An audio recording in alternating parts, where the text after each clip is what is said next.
श्रीचैतन्यमनोभीष्टं स्थापितं येन भूतले स्वयं रूपं कदमह्यं ददाति सपदान्तिकं।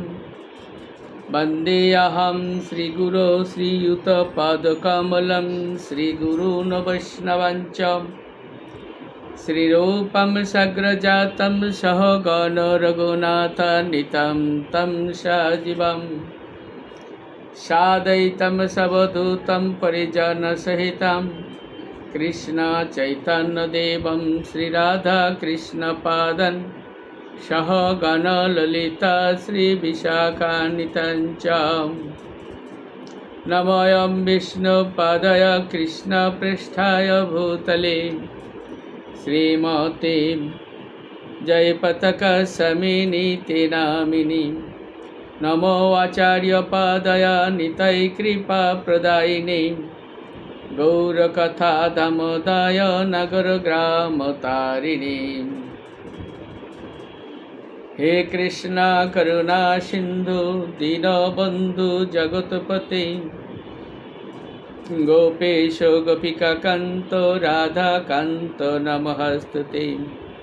तप्त काञ्चन गौरांगी राधे वृन्दावनेश्वरी वृषभानुसुते देवी प्रणमामि हरिप्रिये। जय श्री कृष्ण चैतन्य प्रभु नित्यानंद श्री अद्वैत गदाधर श्रीवासादि गौरभक्तवृंद। हरे कृष्णा कृष्णा कृष्णा हरे हरे हरे राम राम राम हरे हरे। ओम नमो भगवते वासुदेवाय। ओम नमो भगवते वासुदेवाय। ओम नमो भगवते वासुदेवाय। नारायणं नमस्कृत्य नरं चैव नरोत्तमं देवीं सरस्वतीं व्यासं ततो जयमुदीरयेत्।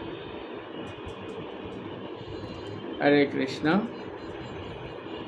सुधि भक्त सज्जन, वाञ्छाकल्पतरुभ्यश्च कृपा सिन्धुभ्येव च पतितानां पावनेभ्यो वैष्णवेभ्यो नमो नमः। जय जगद्गुरु श्रील प्रभुपाद की जय। जय पतित पावन गुरु महाराज की जय। जय अनंत कोटि वैष्णव भक्तवृंद की जय। उपस्थित भक्तवृंद की जय। हिताय गौर प्रेमानंदे हरि हरि बोल। आज আমরা মহাপ্রভুর অমন্দ দয়া এই বিষয় নিয়ে আলোচনা করব। অমন্দ দয়া মহাপ্রভু চৈতন্য মহাপ্রভু। তো আজকে আমরা যে বিষয়গুলো নিয়ে আলোচনা করব সেটাকে আমরা সবাই শুনেছি, তারপরেও নতুন করে কিছু জানার প্রত্যয়ে আমরা এই বিষয়টা আবার আলোচনা করছি। আপনাদের জানা বিষয় সেটা হচ্ছে মহাপ্রভুর অমন্দ লীলা, অমন্দ দয়া। অমন্দ মানে কি? অমন্দ মানে হচ্ছে অসীম, অসীম দয়া। তো মহাপ্রভু চৈতন্য মহাপ্রভু কলিযুগে অবতীর্ণ হয়েছিলেন নবদ্বীপে মায়াপুরে। আমরা তার মহিমা শ্রবণ করব। তো সেখানে বলা হচ্ছে যে দুই রকমের জগৎ রয়েছে, একটা হচ্ছে জড় জগৎ আর একটা হচ্ছে চিন্ময় জগৎ। তো জড় জগতে যেমন স্বর্গ, মর্ত, পাতাল এরকম বিভিন্ন জড় গ্রহ লোক রয়েছে। আমাদের কয়টা জড় গ্রহ লোক হয়েছে? সংক্ষিপ্ত আকারে বা বলা যায় স্বর্গ, মর্ত, পাতাল। কিন্তু এই স্বর্গ, মর্ত, পাতালকে আবার 14 ভুবনে ভাগ করা হয়। আমাদের যে ভূলোক মানে পৃথিবী, এই পৃথিবীর উপরের পৃথিবী সহ উপরে 7 লোক এবং নিচে 7 লোক, সংক্ষেপে স্বর্গ, মর্ত্য, পাতাল, জড়গ্রহ। এই যে 14টা লোক বা এই ত্রিলোক, এটাকে বলা হয় জড়লোক, জড়গ্রহ। তেমনি চিন্ময় জগতেও রয়েছে কি বৈকুণ্ঠ লোক, অযোধ্যা লোক, দ্বারকা লোক, গোলক আদি অনন্ত চিন্ময় গ্রহলোক রয়েছে। চিন্ময় জগৎ, জড়জগতে জীবেরা হলো বদ্ধ, আর চিন্ময় জগতের জীবেরা হলো মুক্ত। আমি আগেই বলেছি বিষয়গুলো আমরা সবাই ভালো জানি, কিন্তু তারপরেও মহাপ্রভুর যে অমন্দ দয়া, সেই বিষয়টা আলোচনা করার জন্য আমরা নতুন করে উপস্থাপন করছি। তো চিন্ময় জগতে কি রয়েছে? অসংখ্য চিন্ময় গ্রহলোক রয়েছে, যেমন বৈকুণ্ঠ, অযোধ্যা, দ্বারকা, গোলক আদি, বৃন্দাবন, এগুলো। তো যে জড়জগতের যে সমস্ত জীব তারা বদ্ধ জীব, আর চিন্ময় জগতের জীবগুলো হচ্ছে মুক্ত জীব। বলা হচ্ছে বদ্ধ জীবের জন্ম, মৃত্যু, জরা ব্যাধির মাধ্যমে তারা 84 লক্ষ জনিতে পুনঃ পুনঃ ভ্রমণ করে, কিন্তু মুক্ত জীবেদের জন্ম, মৃত্যু, জরা ব্যাধি নেই, হয় না, এবং তাদের পুনঃ পুনঃ 84 লক্ষ জনিতে জন্মগ্রহণ করতেও হয় না, তাই না? এই জড়জগতের অনেক বদ্ধ জীব তাদের কোনো না কোনো কারণে বিশেষ কার্যের কৃতিত্বের জন্য, জড়জগতের বদ্ধ জীবেরা কোনো না কোনো বিশেষ কৃতিত্বের জন্য তারা পরবর্তীকালে জগতে মহাপুরুষের মর্যাদা লাভ করেন। মহাপুরুষের মর্যাদা লাভ করেন যারা জড়জগতে রয়েছি আমরা, তাদের ভিতরে বিশেষ বিশেষ কার্যের জন্য, কৃতিত্বের জন্য, সেই সমস্ত কার্যের কৃতিত্বের জন্য মহাপুরুষের পদমর্যাদা লাভ করেন অনেকে। অনেক দেবতার উপাসক সেই দেবতার বর লাভ করেও মহাপুরুষ রূপে খ্যাতি লাভ করতে পারেন। জড়জগতে আমাদের দেখাশোনার দায়িত্বে আছে বিভিন্ন দেবদেবীরা। এই সমস্ত দেবদেবীদের কি বলে, তাদের আশীর্বাদে বা তাদের বর প্রাপ্ত হয়ে অনেক লোক আবার মহাপুরুষ রূপে খ্যাতি লাভ করেছেন, এমনও আছে। আবার সেই সব মহাপুরুষের থেকে তারাই শ্রেষ্ঠ যারা তত্ত্ববিদ। এই মহাপুরুষ থেকে কারা শ্রেষ্ঠ? যারা তত্ত্ববিদ। তত্ত্ববিদদের মধ্যে যারা দেখুন জ্ঞান এবং বৈরাগ্যের মাধ্যমে ব্রহ্মকে উপলব্ধি করেছেন, তারা শ্রেষ্ঠ। এই যে মহাপুরুষগুলো আছে, মহাপুরুষ যারা, তাদের থেকে তত্ত্ববিদেরা শ্রেষ্ঠ।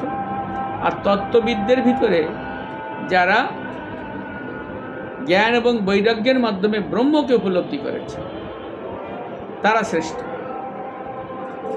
এরপরে তাদের থেকে শ্রেষ্ঠ আর কে আছে? তাদের থেকে শ্রেষ্ঠ মহাপুরুষ হচ্ছেন যারা যোগী। আমরা এই পর্যায়ক্রমিক অবস্থাটাও জানি।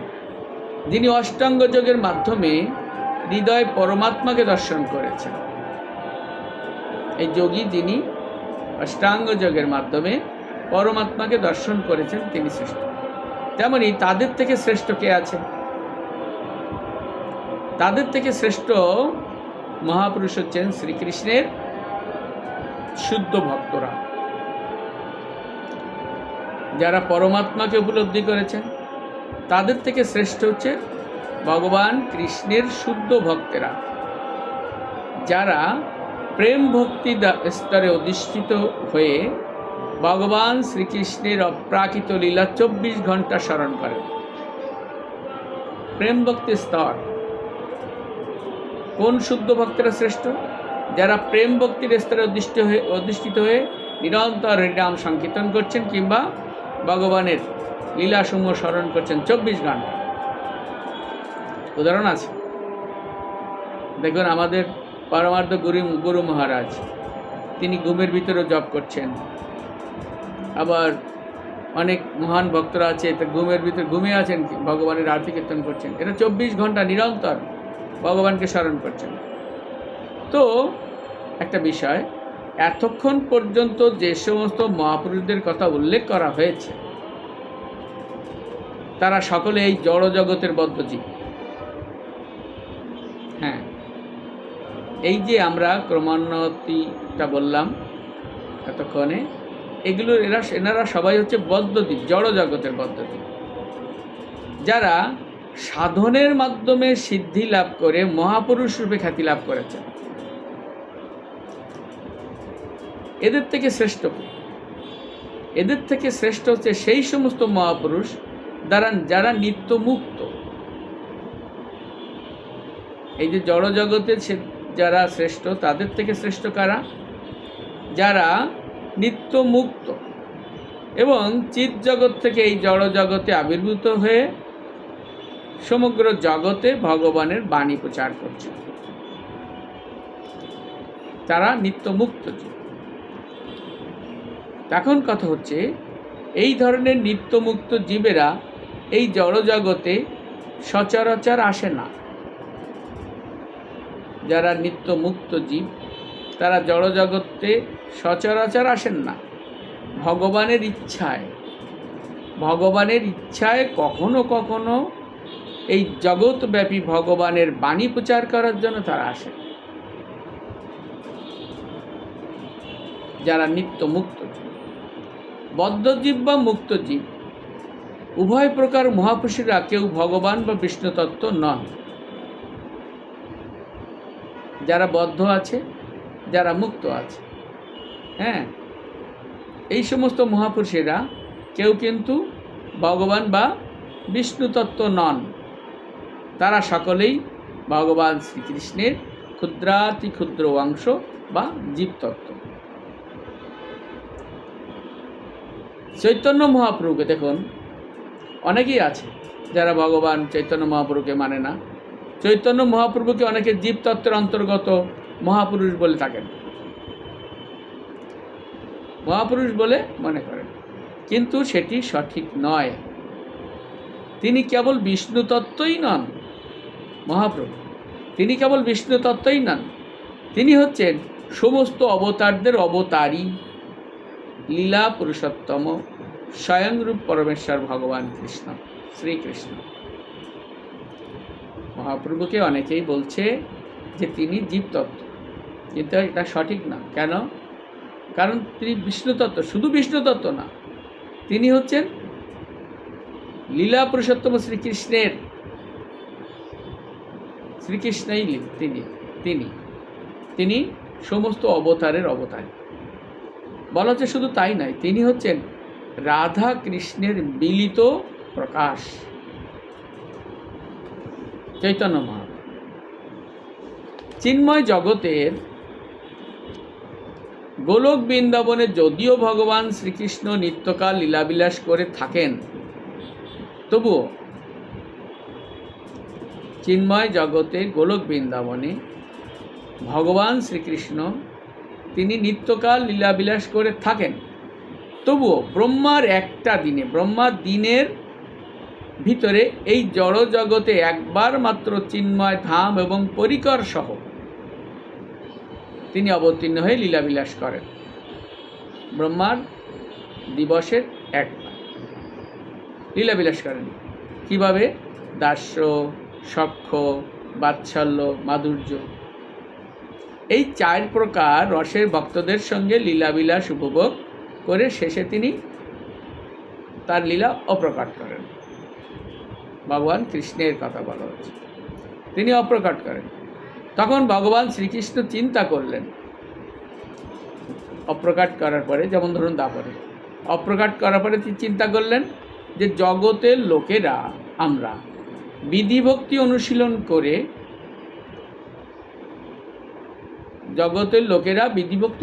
করে, যা আমাকে সন্তুষ্ট করতে পারে না। কৃষ্ণ চিন্তা করলেন, জগতের লোকেরা বিধিভক্তি অনুশীলন করে যা কৃষ্ণকে সন্তুষ্ট করতে পারে না, তার ফলে তারা বৈকুণ্ঠে 4 প্রকার মুক্তি লাভ করতে পারে। হ্যাঁ, কিন্তু আমাকে লাভ করতে পারে না। ভগবান এই দুশ্চিন্তা যে এরা শুধু বিধিভক্তি অনুশীলন করে, যার জন্য বৈকুণ্ঠের 4 প্রকার মুক্তি লাভ করে, কিন্তু আমার ধাম প্রাপ্ত হয় না কিংবা আমাকে লাভ করতে পারে না। তাই তিনি চিন্তা করলেন এই কলিযুগে ব্রজের প্রেমভক্তি প্রদান করব। তাই তিনি চিন্তা করলেন কি, এই কলিযুগে তিনি ব্রজের প্রেমভক্তি প্রদান করবেন, যাতে তারা আমাকে লাভ করতে পারেন, অর্থাৎ আমরা যাতে কৃষ্ণকে লাভ করতে পারি। সেজন্য আপনাদের অনেক প্রিয় একটা কথা, যেটা আপনারা সবাই জানেন, লীলা পুরুষোত্তম ভগবান শ্রীকৃষ্ণ কি বলছেন, যুগধর্ম প্রবর্তাইমু নাম সংকীর্তন চারিভাব ভক্তি দিয়া নাচামু ভুবন। আপনি করিনু ভক্ত ভাব অঙ্গীকার, আপনি আচারি ভক্তি শিখামু সবার। আপনি না কইলে ধর্ম শিখানো না যায়, এই তো সিদ্ধান্ত গীতা ভাগবতে কয়। গীতা ভাগবতে কি গাচ্ছে, নিজে আচরণ না করলে প্রেম ভক্তি বা ধর্ম শেখানো যায় না। তাই ভগবান বলছেন এবার আমি যোগধর্ম প্রবর্তাইব। সে কি যোগধর্ম? হরিনাম সংকীর্তন, এই যুগের ধর্ম। আর ভক্তি দিয়া আমি নাচামো। ছিল কৃষ্ণদাস কবিরাজ মহাশয়, তিনি কি বলছেন এই শ্লোকের ব্যাখ্যায়, তিনি বলছেন, উল্লেখ করছেন কি, যে কলিযুগের যুগধর্ম নাম সংকীর্তন প্রবর্তন করবার জন্যে শ্রীকৃষ্ণ ভক্তভাব অবলম্বন করেছিলেন। তাই শ্রীকৃষ্ণ তার সর্বশ্রেষ্ঠ ভক্ত শ্রীমতী রাধারানীর ভাব এবং কান্তি অঙ্গীকার করে কলিযুগের প্রথম সন্ধ্যায় সিধা মায়াপুরে চৈতন্য মহাপ্রভুরূপে শচী গর্ভসিন্ধুতে আবির্ভূত হয়েছিলেন। তাই না? কে? স্বয়ং কৃষ্ণ। নন্দসুত ছিল যেই, শচীসুত হইল সে। তিনি শচী গর্ভসিন্ধুতে অবতীর্ণ বা আবির্ভাব হয়েছে যুগধর্ম প্রবর্তন করবার জন্য। ভগবান শ্রীকৃষ্ণ অন্যান্য যুগে অংশ কলারূপে তার ভগবত্তাকে প্রকাশ করে আবির্ভূত হন। অন্যান্য যুগে ভগবান কিভাবে আবির্ভূত হন? তার অংশ কলারূপে ভগবত্তা, তার ভগবত তত্ত্ব প্রকাশ করে আবির্ভূত হন। কিন্তু এই কলিযুগে ভগবান শ্রীকৃষ্ণ তার অংশ কলারূপে অবতীর্ণ হননি। এই কলিযুগে তিনি চৈতন্য মহাপ্রভুর রূপে আবির্ভূত হয়েছেন, কিন্তু তার অংশ কলারূপে নন। তার ভগবত্তাকে আচ্ছাদিত করে তিনি স্বয়ং আবির্ভূত হয়েছেন। ভক্তরূপে শ্রী চৈতন্য মহাপ্রভু যদিও বা তার ভগবত্তাকে আচ্ছাদিত করেছিলেন, কিন্তু তার কিছু মুখ্য পার্শ্বদের কাছে তার ভগবত স্বরূপ প্রকাশিত হয়ে গিয়েছিল। তারা বুঝতে পেরে গিয়েছিলেন এই ভগবান স্বয়ং। হ্যাঁ, কিন্তু ভক্তিবিহীন অজ্ঞ ব্যক্তিরা, যারা ভক্তিবিহীন অজ্ঞ, তারা কখনোই ভগবানকে চিনতে পারেনি, বুঝতে পারেনি। ঠিক আছে?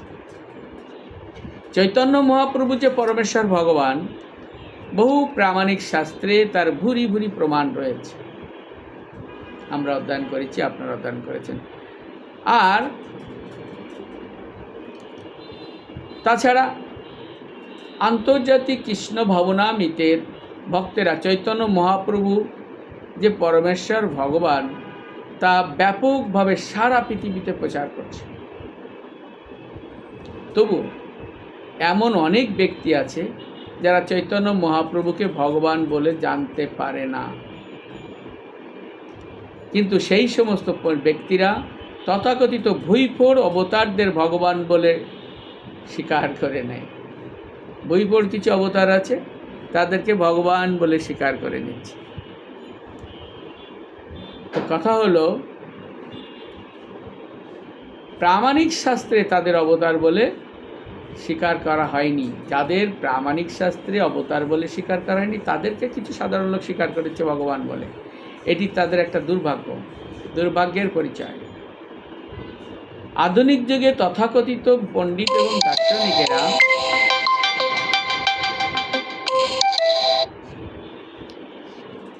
আধুনিক যুগে তথাকথিত পণ্ডিত এবং দার্শনিকেরা তাদের মনোধর্মপ্রসূত জল্পনা কল্পনার মাধ্যমে চৈতন্য মহাপ্রভুকে কি মনে করে? একজন ঐতিহাসিক ব্যক্তি বা জীবতত্ত্বের অন্তর্গত একজন মহাপুরুষ বলে মনে করে। ঠিক আছে, চৈতন্য মহাপ্রভু সেই রকমের মহাপুরুষ ছিলেন না। এই যে জল্পনা কল্পনা প্রসূত যেভাবে তারা চৈতন্য মহাপ্রভুকে মহাপুরুষ বলছেন, মহাপ্রভু সেই রকম মহাপুরুষ ছিলেন না। হ্যাঁ, মহাপুরুষের একটা বৈশিষ্ট্য রয়েছে, খেয়াল করুন, যে তিনি নিজ হস্ত পরিমিত 4 হাত দৈর্ঘ্য এবং বিস্তার হবেন। যিনি মহাপুরুষ বা বিষ্ণু তত্ত্ব, তার নিজের হাতের 4 হাত পরিমিত দৈর্ঘ্য এবং বিস্তার, এটা হচ্ছে মহাপুরুষের লক্ষণ কিংবা বিষ্ণু তত্ত্বের লক্ষণ। এই যে 4 হাত পরিমিত দৈর্ঘ্য এবং বিস্তারে, এইটার একটা নাম দেওয়া হয়েছে ন্যাগ্রদ পরিমণ্ডল। চৈতন্য মহাপ্রভু এই প্রকার ন্যাগ্রদ পরিমণ্ডল দেহ ধারণ করেছিলেন, যা একমাত্র বিষ্ণু তত্ত্বের মধ্যেই দেখা যায়। আমি কি বোঝাতে পেরেছি ন্যাগ্রদ পরিমণ্ডলটা কি? ন্যাগ্রদ পরিমণ্ডল হচ্ছে স্বয়ং ভগবান বা বিষ্ণু তত্ত্ব, তিনি তার নিজের হাতের 4 হাত লম্বা হবেন এবং 4 হাত চওড়া হবেন। কথাটা একটু অন্যরকম লাগছে কিনা? তো কিভাবে 4 হাত হবেন এটা আমরা ব্যাখ্যা করছি। তো লীলা পুরুষোত্তম ভগবান শ্রীকৃষ্ণ 520 বছর পূর্বে শ্রীধাম মায়াপুরে চৈতন্য মহাপ্রভুরূপে অবতরণ করে ভারতের বিভিন্ন স্থানে নির্বিচারে কৃষ্ণপ্রেম বিতরণকালে নিজেকে ভগবান রূপে গোপন করার জন্যে সর্বতোভাবে চেষ্টা করেছিলেন। কিন্তু কেন চেষ্টা করেছিলেন? কেননা তিনি সর্বশ্রেষ্ঠ ভক্ত শ্রীমতী রাধারানীর ভাব এবং কান্তি অবলম্বন করে কৃষ্ণপ্রেম আস্বাদন করেছিলেন। রাধারানীর ভাব ও কান্তি অবলম্বন করে এসেছিলেন, হ্যাঁ, যার জন্য তিনি কি করেছিলেন? আচ্ছাদন, তিনি যে তার ভগবত্তাকে আচ্ছাদন করেছিলেন। কী রূপে এসেছিলেন? ভক্ত রূপে এসেছিলেন, রাইট? তো সেই সঙ্গে সকলকে অকাতরে কী দান করেছিলেন? কৃষ্ণ প্রেম দান করেছিলেন, যা ইতিপূর্বে অন্য কোনো অবতার সেই কাজটা করেনি, সেইটা প্রদান করেনি। চৈতন্য মহাপ্রভু ছাড়া ইতিপূর্বে যত অবতার এসেছে, আমাদের ভগবানের যত অবতার আছেন, তারা কেউই অকাতরে কৃষ্ণপ্রেম দান করেননি। আমরা ধীরে ধীরে জানতে পারব কেমনভাবে তিনি দান করেছেন। এ প্রসঙ্গে ছিল রূপ গোস্বামী পাদ, তিনি বলছেন কি? অনর্পিত চরিম চিরাত করুণায় অবতীর্ণ কলৌ সমপেতুমুন্নতোজ্জ্বল রসম ভক্তি শ্রিয়াম হরিপুরট সুন্দর দ্যুতি কদম্ব সন্দীপিতঃ সদা হৃদয়ে কন্দরে স্ফুরতু বাসচিনন্দনঃ। পূর্বে যা অর্পিত হয়নি, উন্নত এবং উজ্জ্বল রসময়ী নিজের সেই ভক্তি সম্পদ দান করবার জন্যে তিনি করুণাবশত কলিযুগে অবতীর্ণ হয়েছিলেন। স্বর্ণ থেকেও সুন্দর দ্যুতিসমূহ দ্বারা সমদ্ভাসিত সেই শচীনন্দন শ্রী হরি সর্বদা তোমাদের হৃদয় কান্দরে স্ফুরিত হন। দেখুন, চৈতন্য মহাপ্রভু অন্যতম পার্শ্বদ ছিলেন মুরারি গুপ্ত।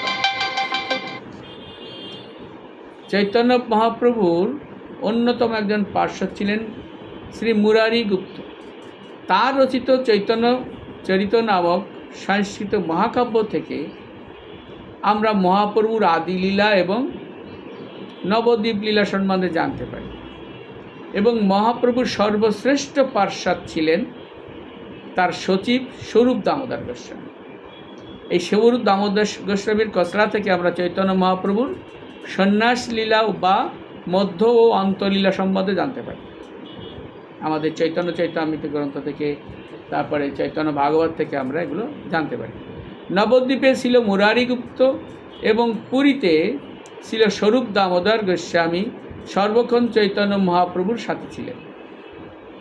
তারা মহাপ্রভুর সমস্ত অপ্রাকৃত লীলা সম্বন্ধে অবগত ছিলেন। এই দুইজনের কাছ থেকে মহাপ্রভু সম্বন্ধে সমস্ত তত্ত্ব অবগত হয়ে ব্যাস অবতার ছিল বৃন্দাবন দাস ঠাকুর, চৈতন্য ভাগবত ছিল কৃষ্ণদাস কবিরাজ গোস্বামী চৈতন্য চৈতামৃত এবং শ্রী লোচন দাস ঠাকুর চৈতন্য মঙ্গল মহাকাব্য রচনা করেছিলেন। আমরা সবাই কম বেশি হয়তো সেই গ্রন্থগুলো অধ্যয়ন করেছি। উপরোক্ত প্রামাণিক গ্রন্থগুলো ভগবানের এই প্রামাণিক গ্রন্থগুলো অধ্যয়ন করলে সহজেই হৃদয়ঙ্গম করা যায় যে চৈতন্য মহাপ্রভু একজন তথাকথিত মহাপুরুষ ছিলেন না, তিনি হচ্ছেন লীলা পুরুষোত্তম ভগবান শ্রীকৃষ্ণ এবং তার লাদিনী শক্তি শ্রীমতী রাধারানীর মিলিত প্রকাশ। জল্পনা কল্পনা, যুক্তিতর্ক এবং পাণ্ডিত্যপূর্ণ গবেষণার মাধ্যমে ভগবত তত্ত্ববেত্তা তার ভগবত তত্ত্ববস্তু হৃদয়ঙ্গম করা যায় না।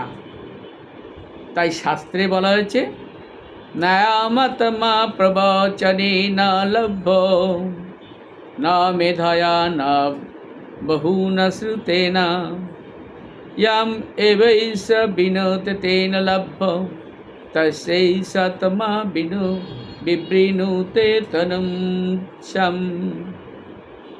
বলছে উত্তম রূপে বেদ অধ্যয়ন দ্বারা এবং পরমাত্মাকে লাভ, উত্তম রূপে বেদ অধ্যয়নের দ্বারা এই পরমাত্মাকে লাভ করা যায় না। মনের ধারণা, চিন্তা শক্তি অথবা বহু লোকের নিকট শ্রবণ দ্বারাও একে পাওয়া যায় না।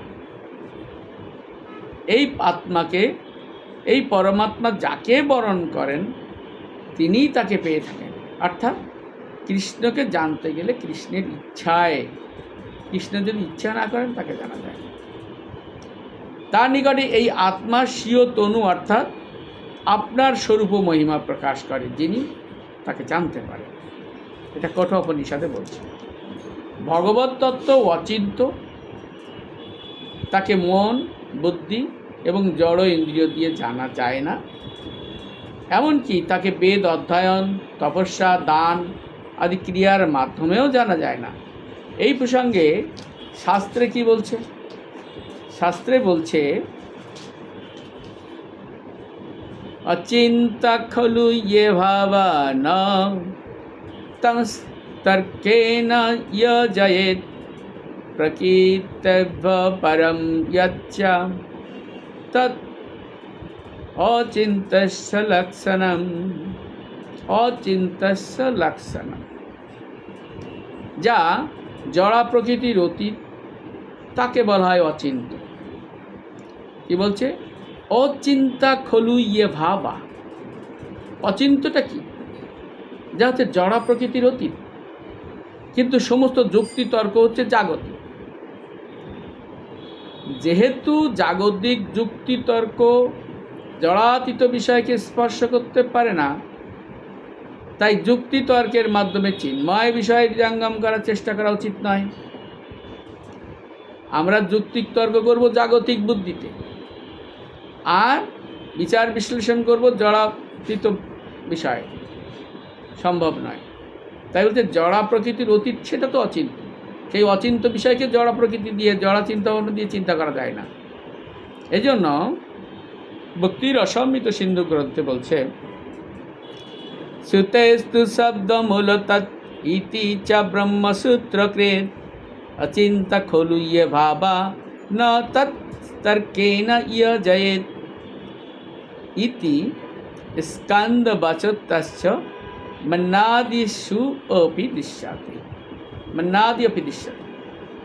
ব্রহ্মসূত্রকার বলছেন যে অচিন্ত বিষয় একমাত্র শব্দ প্রমাণের গোচর হয়ে থাকে। অচিন্ত বিষয় এই জানতে গেলে কিভাবে জানতে হবে? যে আমাদের ভাগবত পড়তে হবে, এটা শব্দ ব্রহ্ম। তো এই শব্দ প্রমাণের সাহায্যে জানা যায়। স্কন্দ পুরাণে বলা হয়েছে অচিন্ত বিষয়ে কোনো তর্কের যোজনা করা যাবে না। কি বলছে? ন তর্কেন ইয় জয়েত, তর্কের দ্বারা এ বোঝা যাবে না। প্রাকৃত মণি মহৌষধ আদিতেও এই অচিন্ত ভাব দৃষ্টি হয়। লঘু ভাগবত অমৃতে বলছে না অহম বেদৈ ন তপস্যা ন ধনেন ন চেজ্জয়া শক্য এবং বিদ দৃষ্টুম দৃষ্টা বানসি মাম যথা। গীতার কথা 11 অধ্যায়ের 53 নম্বর শ্লোক। শ্রীকৃষ্ণ অর্জুনকে বলছেন, তুমি তোমার দিব্য চক্ষু দ্বারা আমার যে রূপ দর্শন করছো, এই প্রকার আমাকে বেদ অধ্যয়ন, তপস্যা, দান এবং পূজার দ্বারা কেউই দর্শন করতে সমর্থ হয় না। বিভিন্ন প্রমাণ রয়েছে, যেমন আমরা শাস্ত্র অনুযায়ী বলতে পারি 8 প্রকার প্রমাণ রয়েছে। প্রত্যক্ষ, অনুমান, উপমান, অর্থাপত্তি, তারপরে রয়েছে অনুপলব্ধি, সম্ভব এবং কিংবদন্তি। এই 8 প্রকার প্রমাণের মধ্যে শব্দ প্রমাণ হচ্ছে সর্বশ্রেষ্ঠ স্থির হওয়ায় প্রতিলক্ষণ শব্দই একমাত্র তত্ত্ব নির্ণয় করতে সক্ষম। প্রমাণ দ্বারা যা নির্ণয় করা যায় তা প্রমেয়। তাই 5 প্রকার সেই প্রমেয়: ঈশ্বর, জীব, প্রকৃতি, কাল, কর্ম। পরম তত্ত্বকে কিভাবে জানা যায়? হরি হরি বল, হরি হরি বল।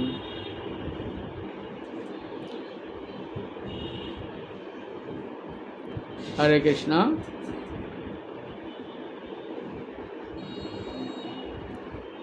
হরি বল। নেটে খুব ডিস্টার্ব দিচ্ছে মনে হচ্ছে।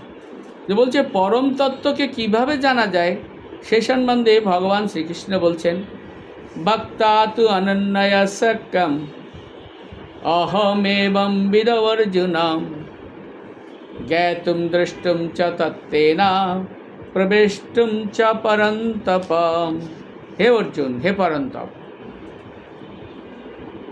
অনন্য ভক্তির দ্বারাই একমাত্র আমাকে জানতে, তত্ত্ব তো জানতে পারা যায় বা প্রত্যক্ষ করতে এবং আমার চিন্ময় ধামে প্রবেশ করতে সমর্থ হয়। সুতরাং ঐতিহাসিক বিশ্লেষণ কিংবা দার্শনিক যুক্তি তর্কের দ্বারা দার্শনিক যুক্তি তর্ক দ্বারা মহাবাদান্য অবতার চৈতন্য মহাপ্রভুকে জানতে পারা যায় না। এতক্ষণ যে বিষয়গুলোর অবতারণা করা হলো তার কারণ কি? বলছে ঐতিহাসিক বিশ্লেষণ কিংবা দার্শনিক যুক্তিতর্কের দ্বারা মহাবাদান্য অবতার চৈতন্য মহাপ্রভুকে জানতে পারা যায় না। কেউ যদি চৈতন্য মহাপ্রভুর সচ্চিদ আনন্দময় দেহকে বদ্ধ জীবের মতো কপিত্ত বায়ুর দেহ বলে মনে করে, তবে তার মহা অপরাধ হয় এবং সেই ব্যক্তির মুখদর্শন করা উচিত নয়। এই প্রসঙ্গে শাস্ত্রে কি বলছে দেখুন। বলছে কেউ যদি মহাপ্রভুর সচ্চিদ আনন্দ ঘন এই যে দেহকে, এই যে কপ পিত্ত বায়ুর দেহ বলে মনে করে, তাহলে তার মহা অপরাধ হবে এবং সেই ব্যক্তির মুখদর্শন করা উচিত নয়।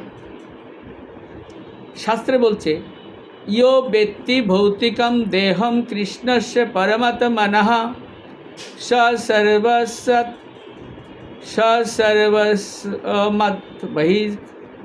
বহির্কার্য শ্রৌতস্মার্ত বিধানতঃ মুখম তস্য বলকয়োপি সচেলম স্থানম আচরয়ত। যে শ্রীকৃষ্ণের বিগ্রহকে প্রাকৃত দেহ বলে মনে করে তাকে শ্রুতি স্মৃতিশাস্ত্রের সমস্ত বিধান থেকে বহিষ্কার করে দিতে বলা হয়েছে। যদি কৃষ্ণের শ্রী বিগ্রহকে কেউ প্রাকৃত দেহ বলে মনে করে তাকে শ্রুতি স্মৃতিশাস্ত্রের সমস্ত বিধান অনুসারে সমস্ত বিধান থেকে বহিষ্কার করা উচিত, শাস্ত্র বলছে। তো এবং কি করা উচিত? ঘটনাক্রমে যদি কখনো তার মুখদর্শন হয় তাহলে সেই পাপ থেকে মুক্ত হওয়ার জন্য, সংক্রমণ থেকে রক্ষা পাওয়ার জন্য তৎক্ষণাৎ গঙ্গা জলে স্নান করা উচিত। বৃহৎ বিষ্ণু স্মৃতি গ্রন্থ থেকে কথাটা বলা। কৃষ্ণকে, ভগবান কৃষ্ণ চৈতন্য মহাপ্রভুকে যদি কেউ বলে এই প্রাকৃত দেহ, তাহলে তার শ্রুতি শাস্ত্র সিদ্ধান্ত অনুযায়ী তাকে বহিষ্কার করা উচিত। এবং ঘটনাক্রমে যদি কখনো তার দেখা হয়, তার মুখদর্শন হয়, তাহলে গঙ্গা স্নান করে পবিত্র হওয়া উচিত। তো ব্রহ্মা দিবসের ভিতরে শ্রীকৃষ্ণ যেমন চিন্ময় জগতের গোলক বৃন্দাবন থেকে এই জড় জগতে স্বীয় ধামস অবতরণ করে লীলাবিলাস করেন, তেমনি চৈতন্য মহাপ্রভু চিন্ময় জগতের শ্বেতদ্বীপ বা নবদ্বীপ ধাম থেকে এই জগতে স্বীয় ধামস অবতরণ করে লীলাবিলাস করেন। শ্রীকৃষ্ণের রূপটি যেমন নিত্য, তেমনি রাধা কৃষ্ণের মিলিত প্রকাশ চৈতন্য মহাপ্রভুর রূপটিও নিত্য। আমাদের কখনোই মনে করা উচিত নয় মহাপ্রভুর রূপটি ক্ষণস্থায়ী। প্রকৃতপক্ষে বৃন্দাবন ধাম এবং নবদ্বীপ ধামের মধ্যে কোনো পার্থক্য নেই, দুটি ধামই অভিন্ন। শুধু পার্থক্য এই, বৃন্দাবন ধাম হচ্ছে শ্রীকৃষ্ণ এবং তার পার্শ্বদের সঙ্গে মাধুর্য লীলা প্রকাশ করেন। এই যে বৃন্দাবন ধাম এবং নবদ্বীপ ধামের মধ্যে কোনো পার্থক্য নেই মূলত, কিন্তু একটা পার্থক্য রয়েছে। সেই পার্থক্যটা কি? যে শ্রীকৃষ্ণ বৃন্দাবন ধামে শ্রীকৃষ্ণ তার পার্শ্বদের সঙ্গে মাধুর্য লীলা প্রকাশ করেন, আর শ্রীকৃষ্ণই চৈতন্য মহাপ্রভু রূপে নবদ্বীপ ধামে ঐশ্বর্য লীলা প্রকাশ করেন। শ্রীকৃষ্ণই চৈতন্য মহাপ্রভু রূপে নবদ্বীপ ধামে কি করেন? ঔদার্য লীলা প্রকাশ করেন। বৃন্দাবনের মাধুর্য লীলা শ্রীকৃষ্ণ কেবল উপভোগ করেন। পার্থক্যটা খেয়াল করুন। বৃন্দাবনের ঔদার্য লীলা শ্রীকৃষ্ণ কেবল উপভোগ করেন, কিন্তু নবদ্বীপের শ্রী চৈতন্য মহাপ্রভু ওই ঔদার্য লীলায় কেবল উপভোগই করেন না, জগতের সমস্ত লোকের মধ্যে নির্বিচারে কৃষ্ণ প্রেম বিতরণ করেন। এটা পার্থক্য। সেই দিক থেকে নবদ্বীপ লীলা বৃন্দাবন লীলা থেকে শ্রেষ্ঠ। এই একটার দিকে বিচারে দেখা যাবে যে নবদ্বীপ বৃন্দাবন থেকে শ্রেষ্ঠ। তাই কৃষ্ণদাস কবিরাজ গোস্বামী বলছেন, শ্রীকৃষ্ণ চৈতন্য দয়া করহ বিচার, বিচার করিলে চিত্তে পাবে চমৎকার। তুমি যদি সত্যি সত্যি যুক্তিতর্কের প্রতি আসক্ত হও, বিষয়টা এরকম, তুমি যদি সত্যি সত্যি যুক্তিতর্কের বিষয়ে আসক্ত হও, তাহলে দয়া করে চৈতন্য মহাপ্রভুর দয়ার কথা বিচারটা করো। চৈতন্য মহাপ্রভুর দয়ার কথাটা বিচার করো। তা বিচার করলে দেখবে যে সেই দয়া কি অপূর্ব, এবং তার ফলে তোমার চিত্ত চমৎকৃত হবে। যদিও যুক্তিতর্কের দ্বারা তত্ত্ববস্তু সম্বন্ধে হৃদয়ঙ্গম করা যায় না, কিন্তু এখানে কৃষ্ণদাস কবিরাজ গোস্বামী বলছেন যে কেউ যদি তার যুক্তিতর্কের দ্বারাও মহাপ্রভুর এই অমন্দ লীলা বা অমন্দ দয়ার কথা বিচার করেন, তাহলে তিনি হৃদয়ঙ্গম করতে পারবেন যে তার দয়ার তুলনা হয় না। যদিও যুক্তিতর্ক দিয়ে বোঝা যায় না, কিন্তু তারপরেও কবিরাজ গোস্বামী বলছেন যুক্তিতর্কের দ্বারাও মহাপ্রভুর অমন্দ দয়ার কথা বিচার করেন যদি কেউ, তাহলে তিনি হৃদয়ঙ্গম করতে পারবেন তার দয়ার তুলনা হয় না। তাছাড়া ইতিপূর্বে অন্য কোনো অবতার, এমনকি লীলা পুরুষোত্তম ভগবান শ্রীকৃষ্ণ পর্যন্ত এই প্রকার দয়া প্রদর্শন করেননি। ভগবদ্গীতায় ভগবান শ্রীকৃষ্ণ বিভিন্ন স্তরের ব্যক্তিদের তাদের জন্য বিভিন্ন রকমের যোগের কথা বলছেন। আপনারা জানেন 18টা অধ্যায় 18টা যোগ, যেমন যারা কর্মফল ভোগের প্রতি আসক্ত, গীতার কথা, তাদের জন্য তিনি শাস্ত্রোক্ত কর্ম এবং দেবদেবীদের আরাধনার নির্দেশ দিয়েছেন, যাতে সকাম কর্মীরা জড়জাগতিক সুখভোগ করতে পারে। এমনকি স্বর্গে সেই সমস্ত দেবদেবীর লোকে উত্তীর্ণ হতে পারে। যারা নিষ্কাম কর্মের প্রতি আসক্ত, তাদের জন্য তিনি কর্মযোগের নির্দেশ দিয়েছেন, যাতে তারা ক্রমশ ভক্তিযোগে উন্নীত হতে পারে। তেমনি যারা ব্রহ্মজ্যোতির প্রতি আসক্ত, তাদেরকে কি বলা হয়েছে? তাদের জন্য তিনি জ্ঞান যোগের নির্দেশ দিয়েছেন, যাতে তারা নির্বিশেষ ব্রহ্মকে উপলব্ধি নির্বিশেষ ব্রহ্মজ্যোতিকে উপলব্ধি করে ক্রমশ ভক্তিযোগে উন্নীত হতে পারে। প্রত্যেকটা উপদেশের সারাংশ হচ্ছে আস্তে আস্তে কীভাবে ভক্তিযোগে উন্নীত হওয়া যায়। আবার যারা ভগবানের আংশিক প্রকাশ পরমাত্মাকে দর্শন করতে আগ্রহী, তাদের জন্য তিনি অষ্টাঙ্গ যোগের নির্দেশ দিয়েছেন, যাতে তারা পরমাত্মাকে উপলব্ধি করতে পারে, উপলব্ধি করে ভক্তিযোগে উপনীত হতে পারে। ভগবান শ্রীকৃষ্ণের সর্বশেষ নির্দেশ কি ছিল গীতায়? সমস্ত যোগ সাধনা পরিত্যাগ করে একমাত্র ভক্তিযোগের মাধ্যমে তার শরণাগত হওয়ার জন্যে উপদেশ। তবেই তিনি তাদের সমস্ত পাপ থেকে মুক্ত করবেন। সর্ব ধর্মান পরিত্যাজ্য মামেকম শরণম ব্রজ অহম তং সর্ব পাপেভ্যো মোক্ষ ইত্যাদি মা শুচ। সমস্ত পাপ থেকে মুক্ত। এই নির্দেশের আগের শ্লোকে তিনি কি বলছেন? হে অর্জুন, তুমি আমাতে চিত্ত অর্পণ করো। এই নির্দেশের আগে, এটা তো 18 অধ্যায় 66 নম্বর শ্লোকের নির্দেশ। 65 নম্বর শ্লোকে কী বলছেন? তুমি আমাতে তোমার চিত্ত অর্পণ করো, আমার ভক্ত, আমার পূজা করো, আমাকে নমস্কার করো। মন মন ভব মদ ভক্ত মদ ইয়াজি মম নমস্কুরু মা মে বৈশ্যসী সত্যন্তে প্রতি জানে প্রিয়সী। তাহলে তুমি আমাকে অবশ্যই প্রাপ্ত হবে। এই জন্য আমি তোমার কাছে সত্যই প্রতিজ্ঞা করছি, যেহেতু তুমি আমার অত্যন্ত প্রিয়। এটাই তো ছিল কৃষ্ণের অর্জুনের প্রতি সর্বশেষ উপদেশ। দেখুন, ভগবান শ্রীকৃষ্ণ তার শরণাগত হবার জন্য বিভিন্ন প্রতিশ্রুতি অঙ্গীকারের কথা বলছেন। যারা তার নির্দেশ মতো তার শরণাগত হবেন, তাদেরই কেবল তিনি উদ্ধার করবেন, তাই না?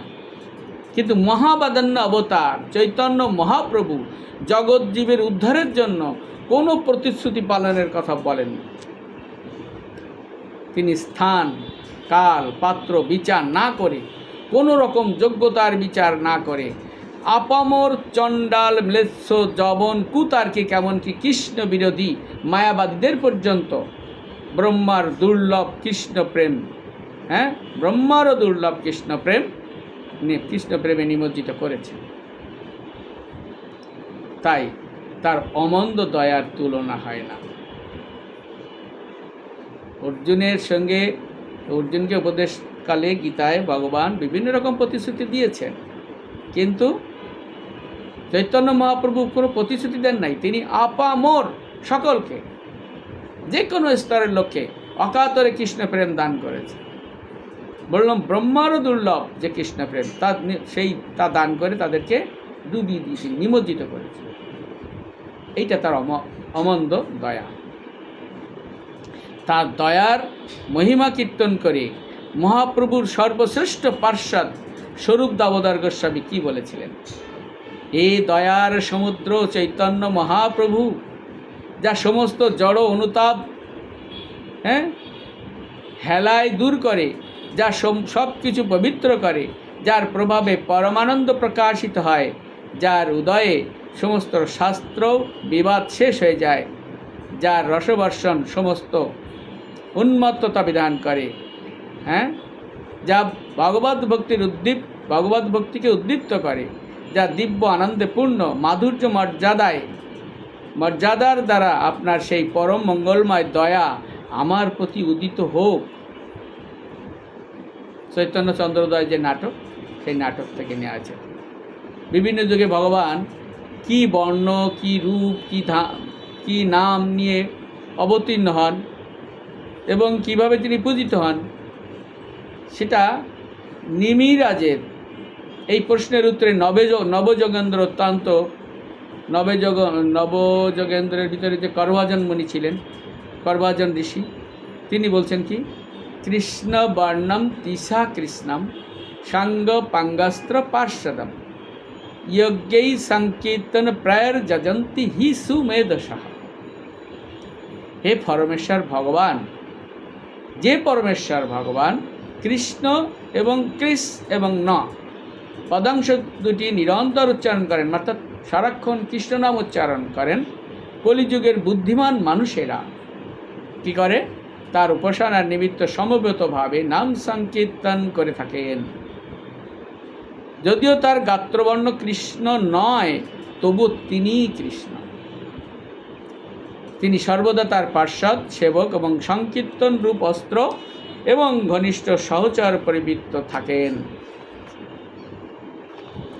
সেজন্য কি বলা হচ্ছে, মহাবদন্না শিরোমণি চৈতন্য মহাপ্রভুকে প্রণতি নিবেদন করেছিল। রূপ গোস্বামী বলছেন, নমো মহাবদন্নায় কৃষ্ণ প্রেম প্রদায়তে কৃষ্ণায় কৃষ্ণ চৈতন্য নাম্নে গৌরতীশে নমঃ।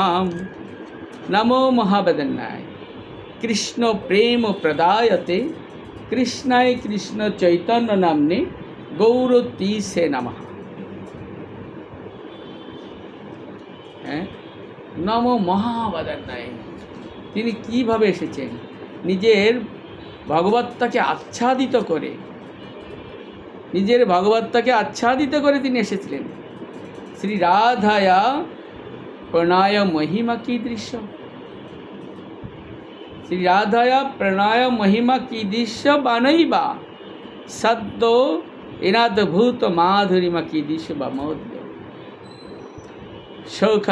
শৌকাঞ্চস্য মাদনুভাবত কি দৃশ্য ব্যক্তি লোভা তদ্ভাবচ্চ সমজনিষতি গর্ব সিন্ধু রেন্দু।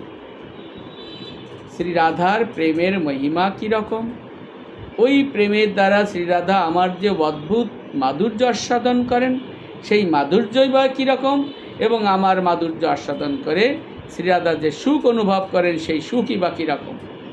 এই সমস্ত বিষয় জানবার জন্য লোভ জন্মানোর ফলে শ্রীরাধার ভাবযুক্ত হয়ে কৃষ্ণরূপ চন্দ্র শচী গর্ভ সিন্ধুতে আবির্ভূত হয়েছিলেন।